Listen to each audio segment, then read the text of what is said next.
Yang kedua.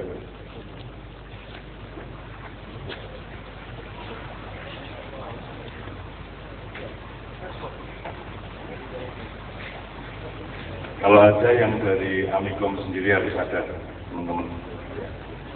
Assalamualaikum warahmatullahi wabarakatuh. Saya mau memperkenalkan, saya adalah mahasiswa Amikom, asli dari Amikom. Bukti dari Amikom adalah dasi saya ya, yang selalu saya pakai ketika saya di kampus, karena saya cinta Amikom.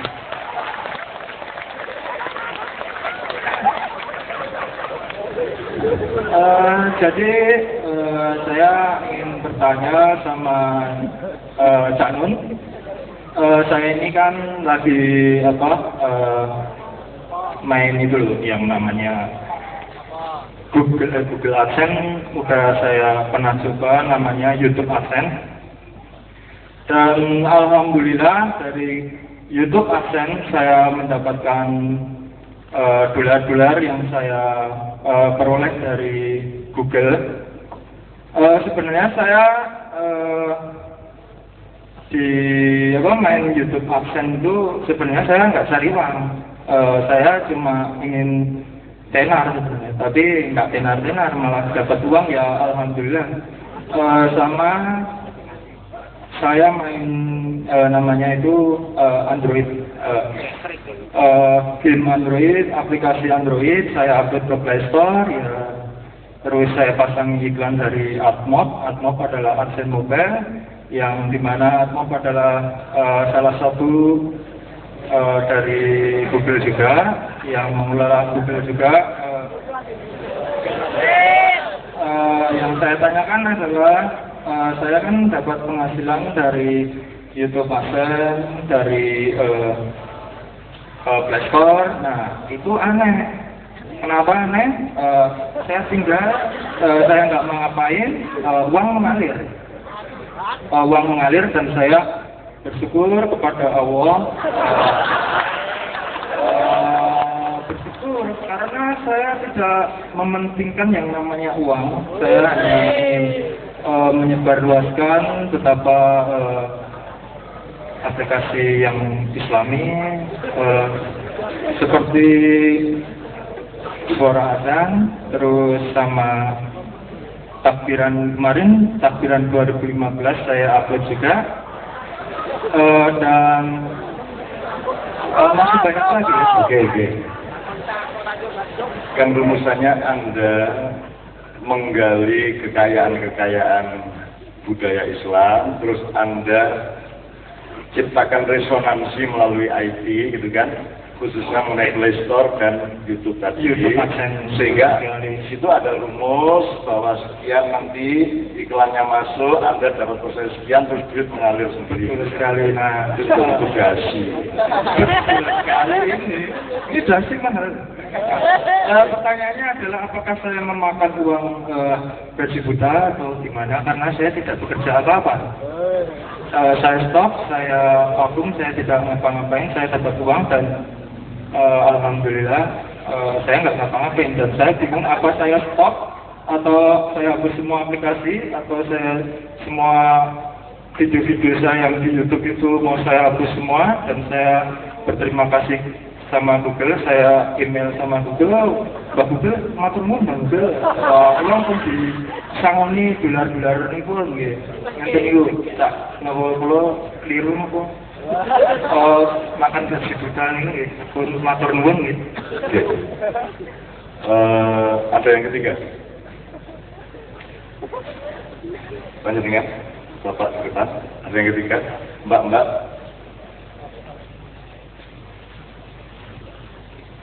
Belum ada? Ya. Yang kaya Anda ini berapa di Amikom? Alhamdulillah banyak sekali, dan saya adalah muridnya atau newbie. Saya ini diajarin oleh teman-teman saya satu kelas, dan satu kelas saya mempunyai grup atau komunitas yang dinamai Semangat 5 Digit. Iya. Alhamdulillah teman-teman saya penghasilannya sangat spektakuler. Kemarin ada yang gajian itu sampai 12 juta per bulan. Dan itu dia mainnya baru beberapa bulan. Apalagi ketua dari grup atau komunitas semangat 5 digit. Saya tidak bisa mengatakan di sini itu sangat luar biasa. Oke. Jadi sudah. Jadi poin Anda dalam hidup Anda ke depan itu apa?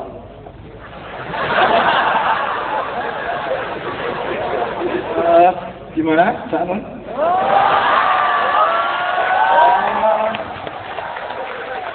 Poin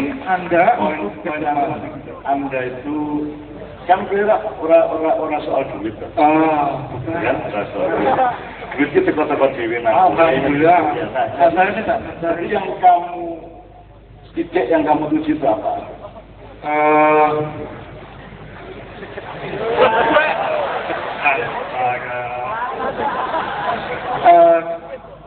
Mungkin ilmu ya. Ilmu terus saya sebarluaskan kepada teman-teman. Saya ajarkan semua bagi teman-teman yang belum bisa. Nah di situ saya moga-moga ya dikembang rokok rokok-rokok. Oke, limanya ini saya ini omong-omongan sama Anda. Ilmu, terus ilmunya dari teman-teman juga, pengalaman. Ya, itu semua kalau dalam Islam itu disebut wasilah. Galane, corone, alate. Kuwi dinggo nglakoni ben tekan goyah. Goyah itu titik atau goyah. Nah, goyah itu apa? Dan yang paling akhir. Ya, perkenalan juga bisa. Bukan.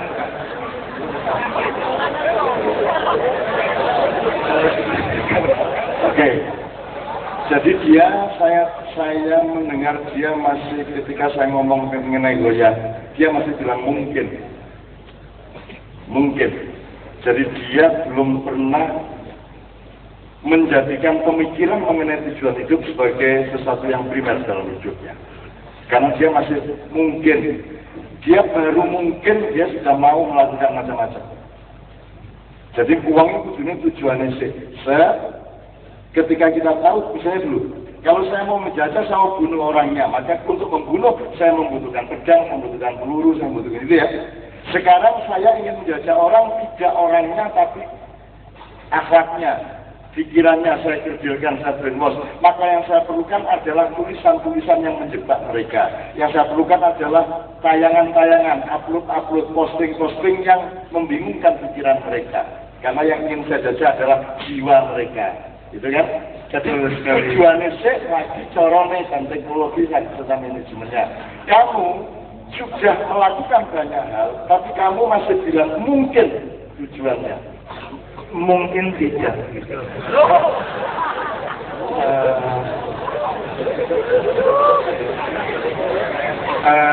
Lanjut saja. Oke. Ini kita bercermin. Saya nggak ada salah benar mas ya, kita bercermin dari dia. Mas, aslinya kamu orang mana? Saya dari Serambi Madinah, Kulon Progo. Kulon Progo. Oke. Kalau Serambi Aceh kan Aceh. Serambi Mekah kan Aceh. Oke. Serambi Madinah itu Serambi Madinah ya no.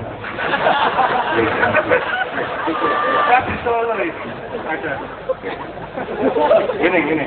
Kamu orang Kulon Progo, kamu orang JIY. Ya. Kamu orang Indonesia. Ya. Tentu. Kamu orang Amikom. Ya. Iya. Kamu orang IT. Jelas. Kamu orang Islam. Pasti. Kamu manusia. Pasti. Kamu makhluk. Oh iya. Saya tanya di antara semua identitas tadi, yang nomor satu yang mana? Makhluk Tuhan. Makhluk Tuhan. Oke, kalau yang primer adalah makhluk Tuhan, berarti apa yang akan dituju oleh makhluk Tuhan? Kemuliaan. Kemuliaan. Ya. Kalau kemuliaan maka karena kamu menuju kemuliaan, maka yang kamu lakukan adalah segala hal yang menuju kemuliaan. Sekarang hubungkan antara semua upload-uploadmu itu dengan kemuliaan. Mungkin saya akan bertausiah.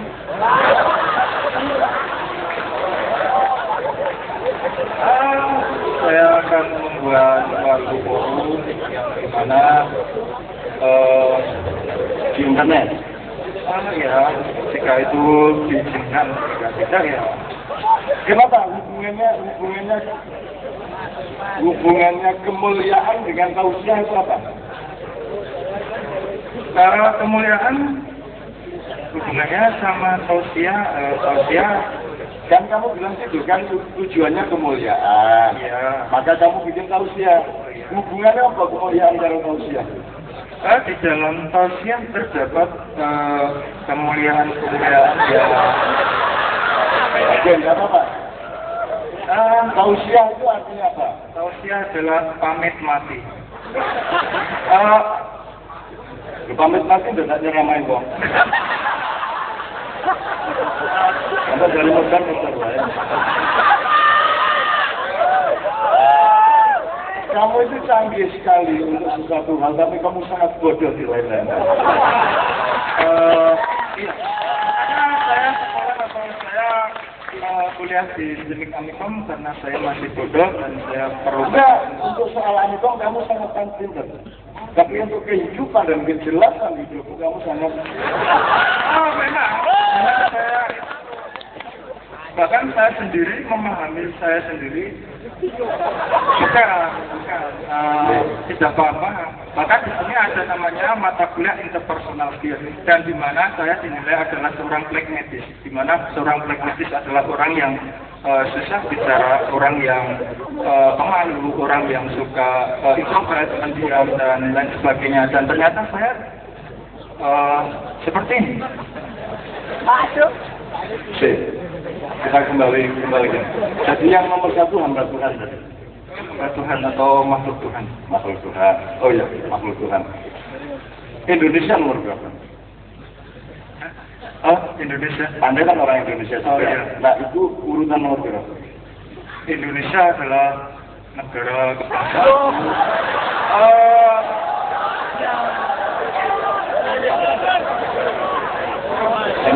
Nomor 3. Oke, nomor satu makhluk Tuhan, nomor dua Islam. Islam. Nomor 3 Indonesia. Atau, jadi semua yang kamu lakukan itu untuk Indonesia, atau untuk Islam, atau untuk kemaklukan di hadapan Tuhan. Waduh. Nek kowe ora kesel ngene iki, kowe pinter apa yang apa ki mung juga iki kowe. Oh, ngene. Yang pertama untuk agama Islam, terus yang kedua negara Republik Indonesia, baru yang ketiga untuk Amikom, Akademik Amikom Yogyakarta.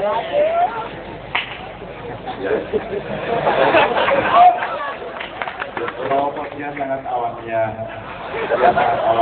jadi dia makhluk Tuhan. Jadi dia tidak bisa hidup dalam ideologi. Dia tidak bisa hidup di dalam keyakinan saya akan mencapai sana.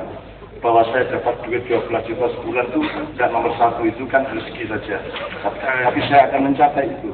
Saya punya cita-cita 5 tahun lagi begini, 10 tahun lagi begini, ini loh karbu. Nah, kesananya itu yang saya omongkan sejak awal tadi Indonesia. Sejak awal, ketika saya ngomong medan perang itu semua Indonesia. Nah, dia nomor 3 Indonesia. Yang nomor satu makhluk Tuhan, nomor 2 Islam. Okay. Islam menjadi bagian dari perjuanganmu atau tidak? Iya. Oke.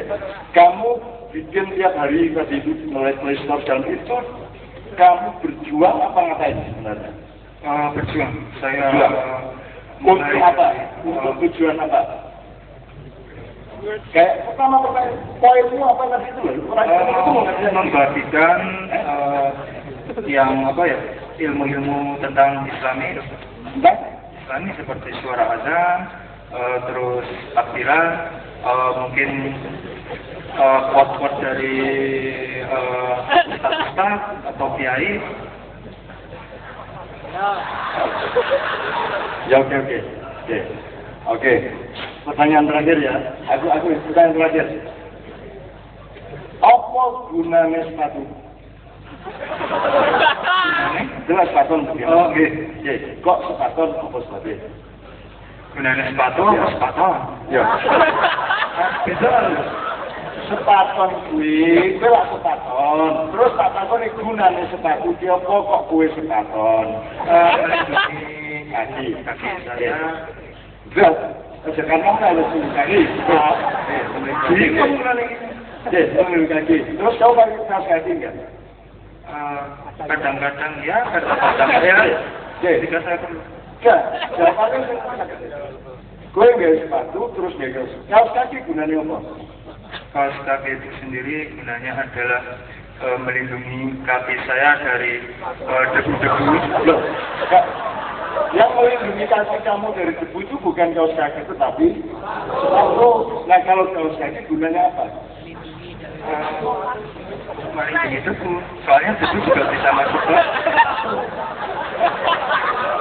Seperti itu. Kesimpulannya apa?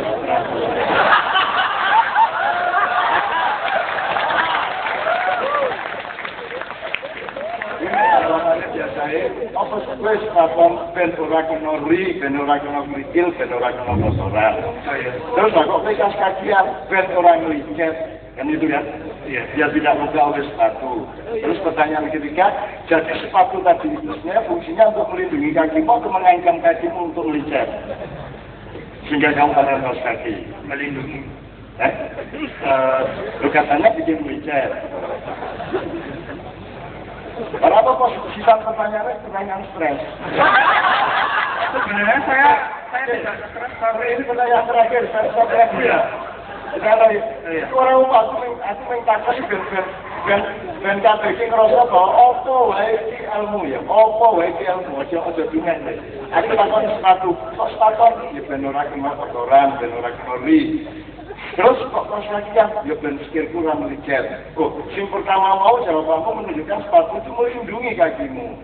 Yang kedua, sepatu adalah ancaman bagi kakimu. Karena kamu berlindung dari sepatu dengan memakai kaos kaki. Sekarang meskipun itu dilematis antara sepatu dan kaos kaki, saya tidak ada masalah itu jawabannya jelas. Yang saya tanyakan ketiga adalah, nek jangsi iki gunane apa? Waduh. Dasi adalah lambang dari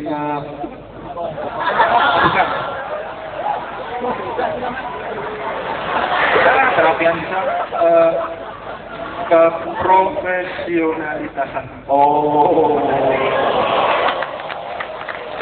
Jadi orang-orang yang kuliah di Amikom ini dicetak atau dibentuk itu menjadi seorang yang berprofesional. Oke, Pak, saya ingin komentari respon soal bahwa dasi adalah lambang profesionalitas atau profesionalisme. Satu, nomor dua, ketoknya nek jasian iki kelambine dilebokke. Biasane lho ning barat ya. Nek ning Jawa ora ana wong jasian ke Jawa arep kendhan.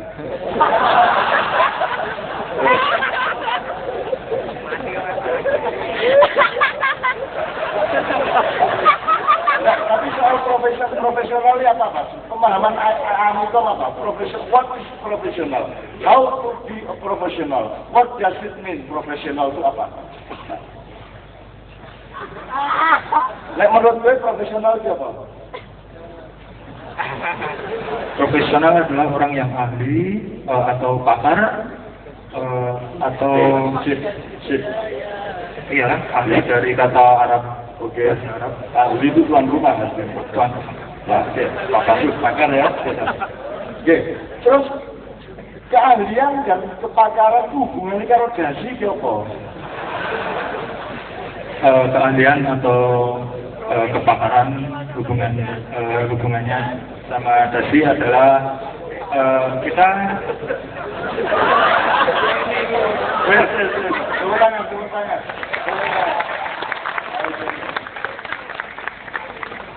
Ya mas mau nggak apa-apa supaya kita terbuka aja gitu ya, supaya terbuka. Ya, terima kasih mas ya, terima kasih mas ya. Alhamdulillah, tepuk tangan sekali lagi. Yes.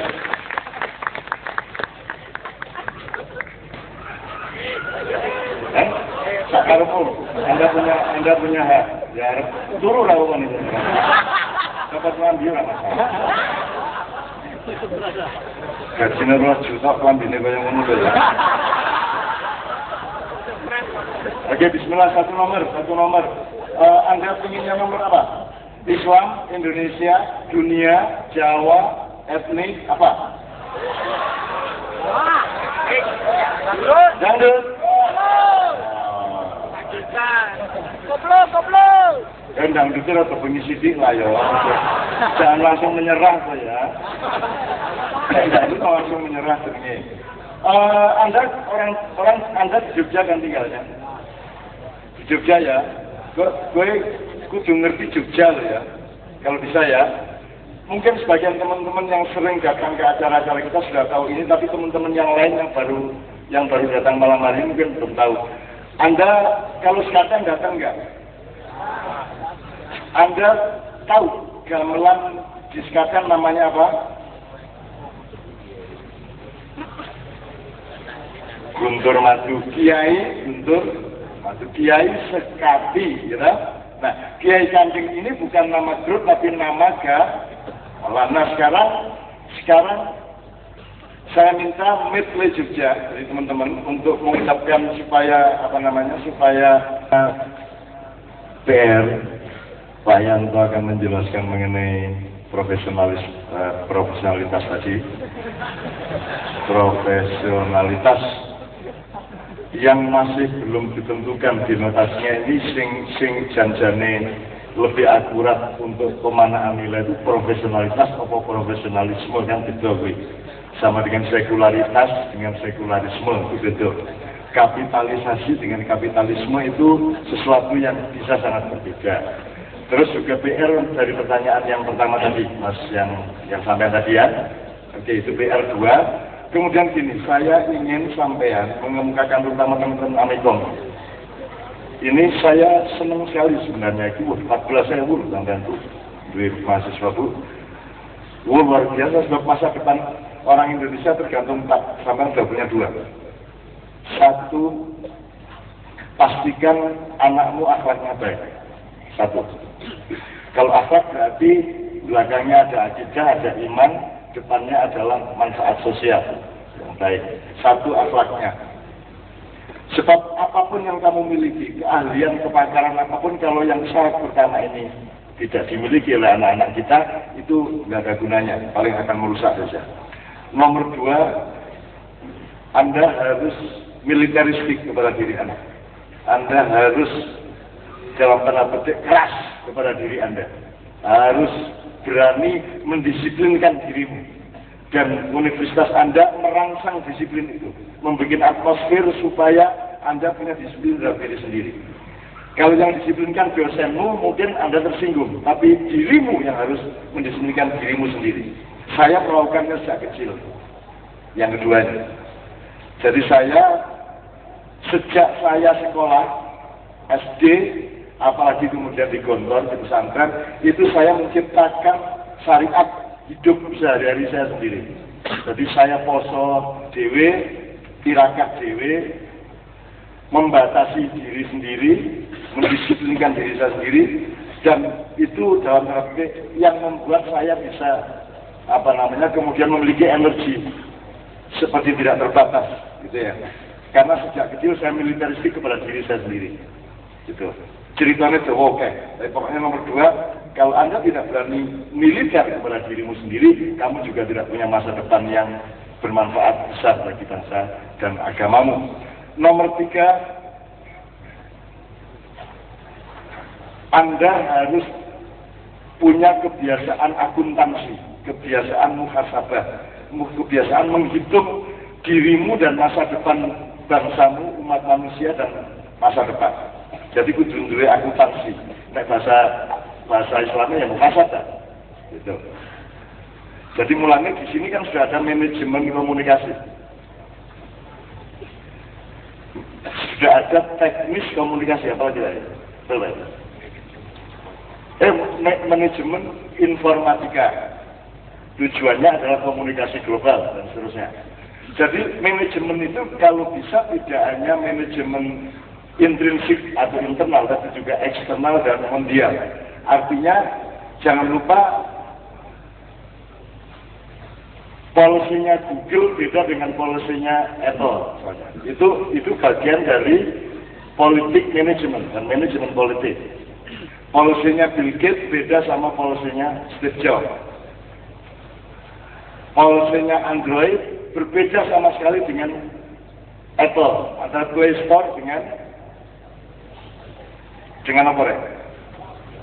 App Store sama App Store dengan itu harus kita pelajari di sini karena suatu hari Anda akan menjadi pemimpin dari seluruh kemungkinan masa depan itu. Ini yang ketiga, muhasabah.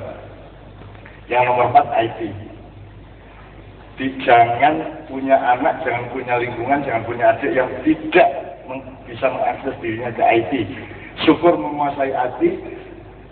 Syukur Anda bukan hanya konsumen dari IT, tapi Anda adalah kreator di bidang IT. Sebab selama ini yang disebut teknologi informasi itu, kita menyangka kita ini orang sudah sangat modern, padahal kita ini masih konsumtif. Kita belum menjadi fa'il, kita masih menjadi maf'ul di dalam dunia informatika tadi itu. Sekarang saya tanya, Anda membuat berita atau membaca berita? Dua-duanya. Oke. Berapa persen kamu membuat, berapa persen kamu membaca?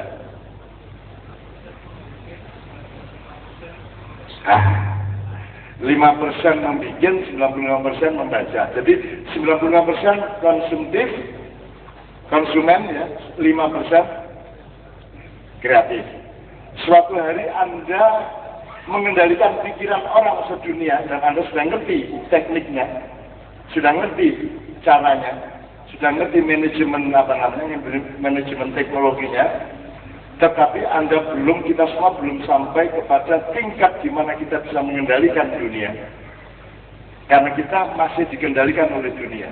Kita masih diatur-atur, masih di brainwash.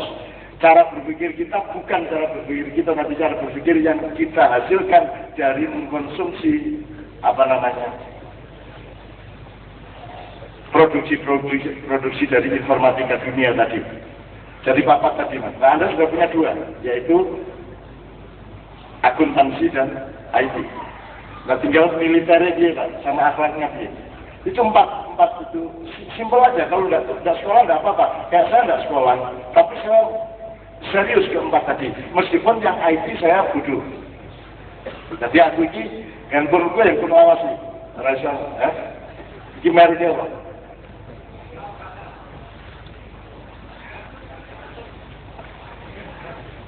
Apa? Itu barang lawas banget itu. Selalu ngelor. Lawas banget ning gelak kowe ora ngerti. Hanya rokok yang apa nek gelak ora ngerti iki. Aku wanyang gelak kaya ngene iki aku ente saka jin Efrit.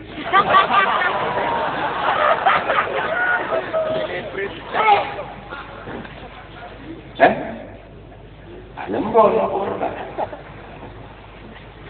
Iki duduk asing iki tenan buanting ora apa-apa nek aku ndak mungkin. Oke, jadi saya mohon kepada Anda, terutama yang teman-teman Amikom, menurut Anda dengan Anda kuliah di sini dan seluruh komunitas Amikom ini bisa melakukan apa yang sifatnya pertama responsif terhadap dunia IT global, nomor 2 yang sifatnya kreatif dan melakukan rintisan-rintisan penguasaan dunia melalui informatika Anda. Kan Anda sudah akan masuk ke macam-macam yang dunia sifatnya gitu ya. Kira-kira Anda bisa melakukan apa? Nomor 2, apa yang menjadi kendala-kendala atau halangan-halangan atau problem-problem yang Anda rasakan selama ini, siapa tahu kita bisa rembuk malam hari ini supaya kita bisa membuka pintu yang baru. Saya mohon dipersiapkan. yang mau ngomong dua hal tadi itu sambil PR yang sampean sama beliau. Nah, saya beri waktu beberapa saat, kira-kira sudah ada yang punya ide mengemukakan apa yang bisa Anda lakukan dengan Amikom ini ke depan. Nomor 2, apa masalah-masalah, problem-problem, kendala-kendala yang Anda rasakan.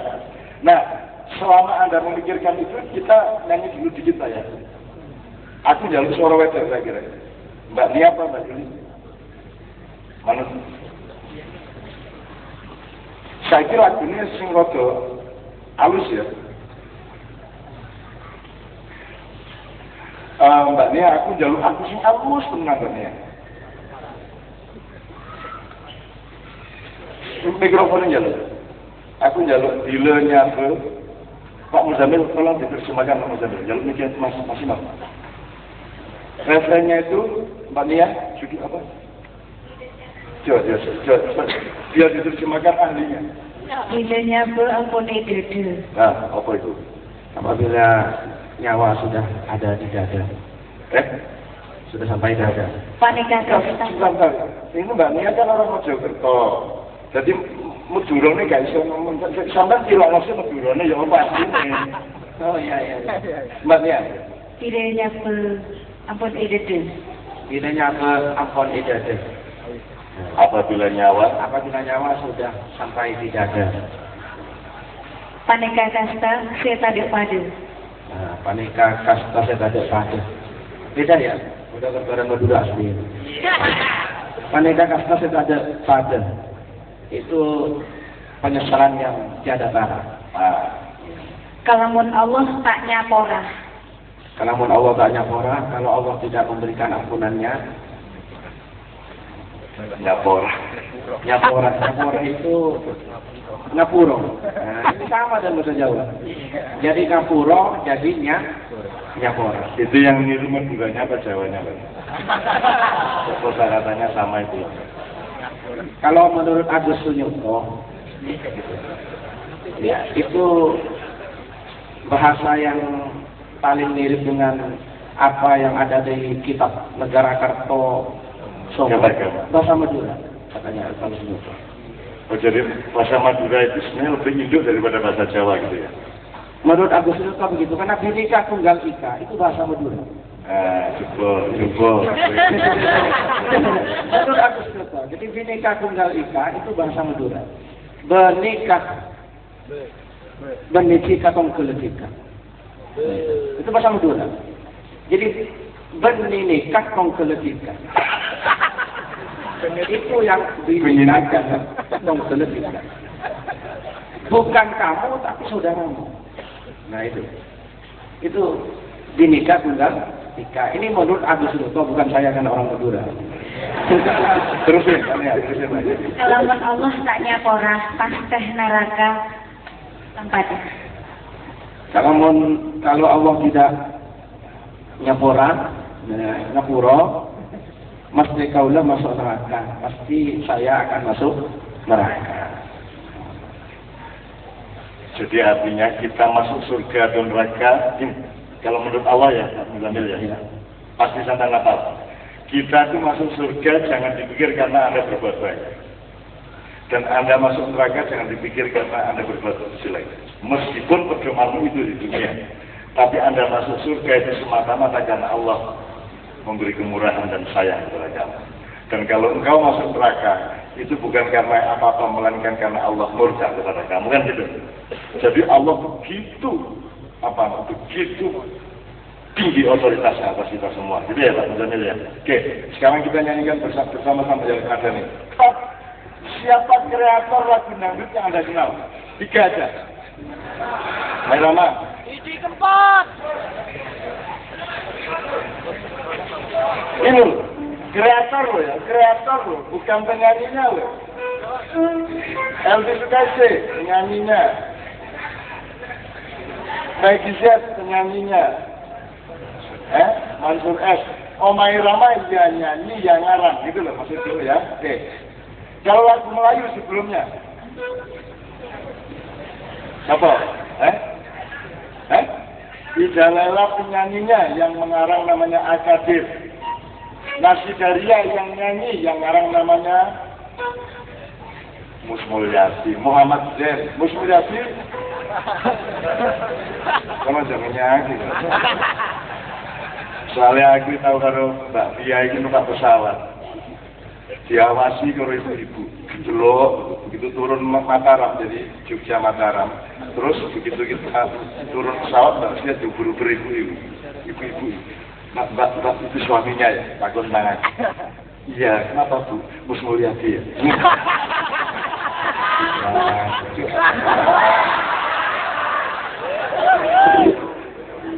Nah, iya. Apa? Lumayan ternyata aku ini mirip Mus Mulyati.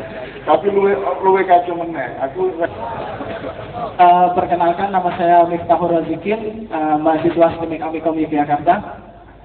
Yang ingin saya tanyakan terkait dengan teknologi ya, Cak Nun, dengan tujuan kita terkait dengan kita sedang berperang yang tidak bisa kita hindari lagi tadi.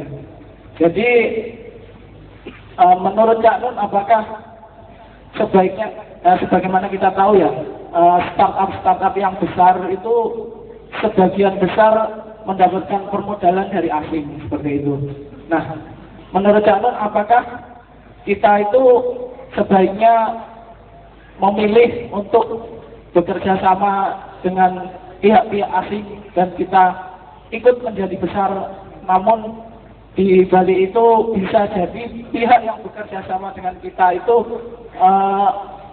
ada niat untuk memerangi kita atau menguasai kita, atau kita berusaha dengan kemampuan yang ada, yang kita miliki mulai dari kecil, dari bawah dulu. Itu saja. Terima kasih. sangat bagus. Assalamualaikum. Anda mengerti medan perangnya, lumayan. Jadi berikutnya. Assalamualaikum warahmatullahi wabarakatuh. Perkenalkan, nama saya Diki Darmawan.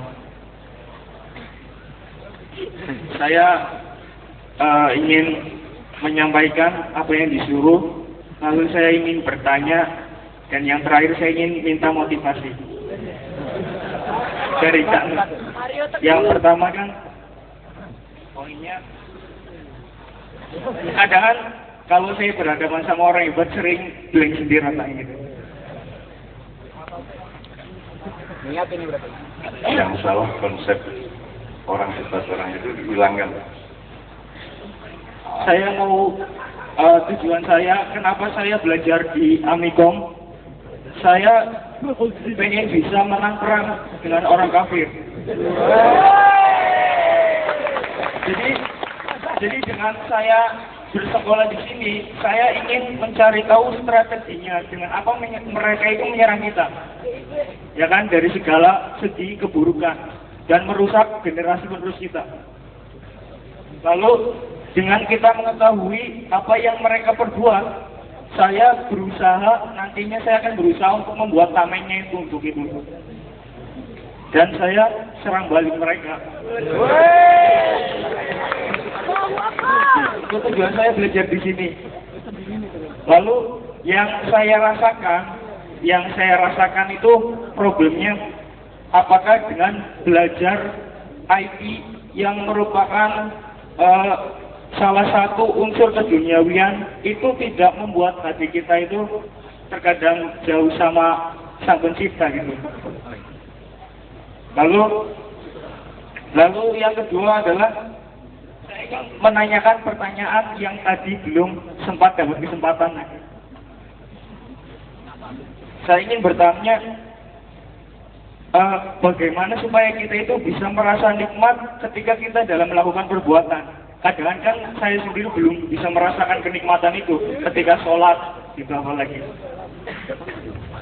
Lalu apa yang kita lakukan itu tujuannya melenceng, yaitu bukan karena Allah, tapi untuk bisa merasakan kenikmatan dalam melakukan kebaikan.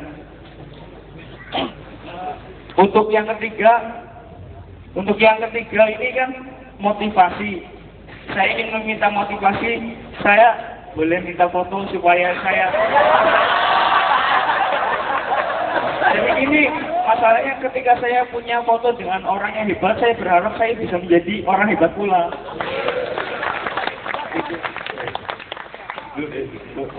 Di sini, mic-nya di sini. Saya minta, maaf, tolong ada mikrofon lagi nggak? Saya ingin jawabannya tidak berkepanjangan dari saya. Ya, jadi saya ingin bareng jawab sama our main director of everything here, ya. Oke. Jadi kita jawabnya. Jadi sekarang kita duduk yang tenang. Mikrofonnya dikasih yang Mas tadi, yang sebelumnya, yang PR tadi. Oke Mas. Oke, diulang seperti tanya jawab di ujian. Tidak sebelumnya Mas, yang tadi. Nanti yang kedua Anda, yang ketiga Anda. Duduk yang tenang. Anda tidak harus duduk tahiyat. Anda boleh silo. Silo yang benar. Oke. Kaya dulu kendel banget sih mau kamu juga di karo ini. Kaya orang rokok minyak aku. Tadi pertanyaannya apa? Jadi kita akan jawab berdua, beliau dulu. Ya. Apa tadi? Ulangi. Singkat. Untuk menghadapi masa depan kan yang disampaikan untuk malam ini kita hadapi dengan IT, dengan internet. Nah kebetulan karena saya mahasiswa hubungan internasional yang diajarkan, diplomasi dan negosiasi. Apakah masih bisa dengan diplomasi dan negosiasi, dengan kita berbicara itu bisa mengalahkan yang disampaikan itu tadi? Bagaimana caranya yang baik? Apa yang terjadi antara hubungan internasional di mana Anda bertugas dengan dunia IT kira-kira gitu kan? Monggo Pak Pengalir. Terima kasih. Yang jelas saya bukan ahli di hubungan internasional. Saya ahlinya di hubungan dengan istri saya. Jadi kalau jawabannya salah ya mohon maaf ya. Tetapi yang jelas namanya IT itu kan alat ya. Dan hanya sekedar alat saja seperti kata Kak Agung tadi. Jadi, kembali lagi kalau di dalam komunikasi itu kan ada 5 tingkatan. Tingkatan yang pertama biasanya adalah komunikasi itu mengabaikan. Jadi kalau Anda berkomunikasi, lawanmu mengabaikan, pasti sakit hati. Yang nomor 2, kalau pura-pura tidak mendengarkan. Nah, kalau kayak begini, pasti Anda juga masih sakit. Biasanya kalau kita berkomunikasi, kita mendengarkan apa yang kita sukai. Nah, level kita biasanya ada di situ. Kemudian kalau levelnya Nabi Muhammad SAW itu lebih tinggi dari itu. Yang level keempat itu adalah berkomunikasi dengan fokus lawan bicara. Dalam negosiasi, dalam berkomunikasi, sebetulnya ini yang Anda perlu pelajari. Entah itu internasional maupun yang internal. Sama saja. Anda harus siapa lawan kita? Anda harus kenali dengan bagus. Mungkin Anda kenal salah satu ahli strategi perang namanya Sun Tzu. Jadi, kalau Anda tahu keunggulan kamu apa, kelemahanmu apa, 50% strategi ada di tangan. Kalau dalam bahasa Rasul itu Al-Quds, ya kan? Qud'ah. Wah, nanti kayak kaca tuh nanti. Kemudian kalau Anda tahu keunggulan lawanmu, tahu kelemahan lawanmu, 50% strategi. Kalau dua-duanya kamu tahu semuanya, keunggulanmu, kelemahanmu, ancaman maupun peluang, maka 100% ada di tangan. Itu yang Anda harus pelajari untuk bisa berkomunikasi, melakukan negosiasi. Kembali lagi pada tingkat keempat tadi.